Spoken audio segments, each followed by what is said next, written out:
to install the extractor hood. Before installing the extractor hood, read the instructions carefully. The cabinet for the hood is mounted without a bottom piece. You also need to cut a hole for the extractor pipe. A pattern for that comes with the assembly instructions for the hood. Use the other pattern for making smaller cavities on the inner sides of the cabinet. Remove all plastic protection covers and fix the hood. There are different ways to fit the pipes. Have a look at the assembly instructions. It is wise to install the hood before the hob is in place. The hob could easily crack if you accidentally drop the extractor hood during installation. The cabinet for the extractor hood should be mounted without the bottom piece. However, sometimes it happens that our customers discover this too late. We will show you how to solve that now. Saw a diagonal cut in the bottom piece all the way into the back piece. Be careful not to make marks. Loosen the cam locks before taking away the bottom piece. Remove the screws and the dowels. How to install an oven in a base cabinet.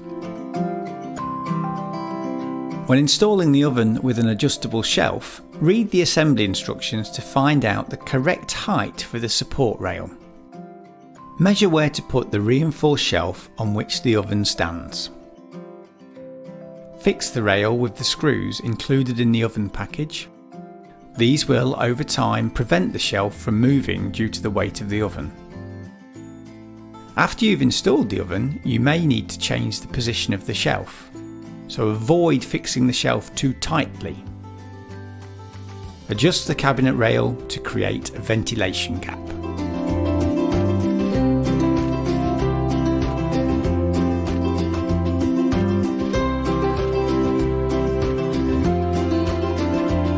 How to install an integrated dishwasher. Some countries' laws and regulations state that our customers use a protection shield for leakage. First, put the devices for connecting the dishwasher with the cabinets in place. Next, use the filler piece to cover the gap between the machine and the cabinet. Then, fix the pads to protect the cabinet and worktops from scratches during the installation. Adjust the height of the legs in the front and in the back. There are various solutions on how to fit water pipes and electrical cables. In this case, we fit them into the cabinet next to the dishwasher. Time to put the fronts onto the machine. There are several ways to do this, depending on dishwasher type and how many fronts will cover the machine. In this case, we use a fully integrated dishwasher and 3 drawer fronts. First, connect the fronts. As stated in the assembly instructions, ensure stability and rigidity of the fronts by using both the pre-drilled holes and by making 2 to 4 more holes. There are enough screws for that in the package. Next, put on the sliding hinges.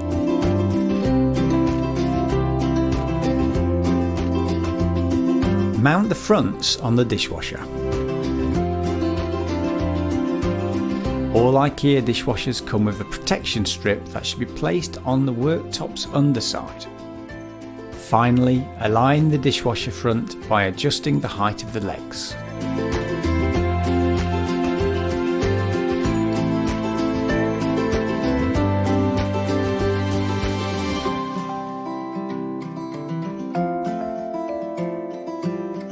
Before cutting out a hole for the sink and the hob, the worktop's length may need to be adjusted.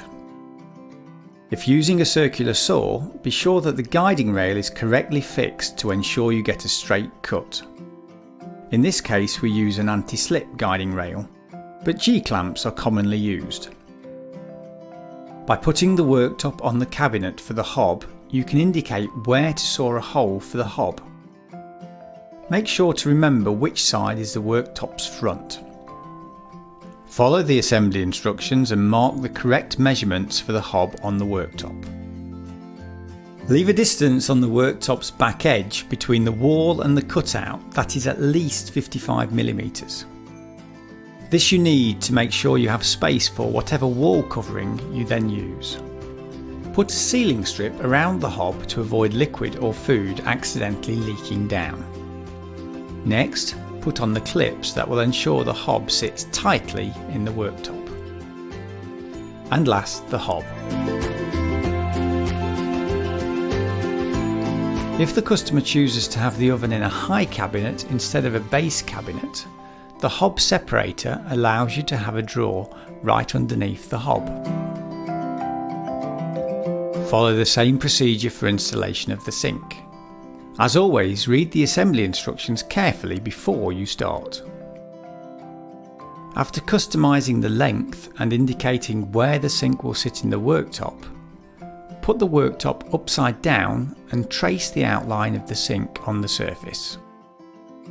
Draw the correct measurements and cut out the space with a jigsaw. If the worktop is on top of a dishwasher, now it's time to put on the protection strip that comes with all our dishwashers. To prevent moisture from penetrating the worktop, apply silicone on the edges and the sealing strip. Place the clips and screws onto the sink. Put the sink in the worktop. Fasten the screws and put the worktop in place. Install the drainage according to assembly instructions. The water supply can come from the floor or the wall.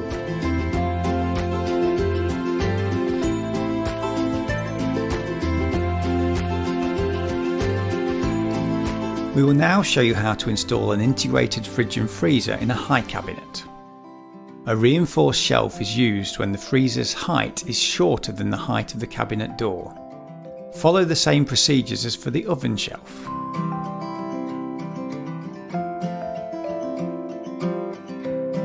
Look in the assembly instructions and measure where to place the upper shelf to which the fridge needs to be fastened. The ventilation grid also prevents smaller things from dropping down behind the fridge and freezer. Time to get the cabinet's doors in place. Fasten the 95° hinges.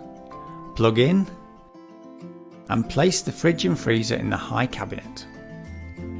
The freezer's ice scraper also works as a measurement to ensure the appliance is not pushed too far into the cabinet. Fasten the appliance to the upper shelf and to the cabinet wall. Connect the appliance doors to the ones of the cabinet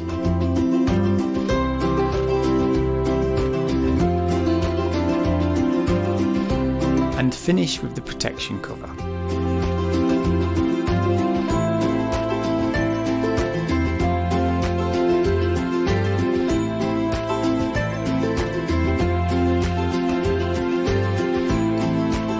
To fit our 35cm high products such as this microwave oven into a cabinet, place it on a shelf. The filler piece, Hairlander in stainless steel effect, covers the cavity and creates a nice overall impression.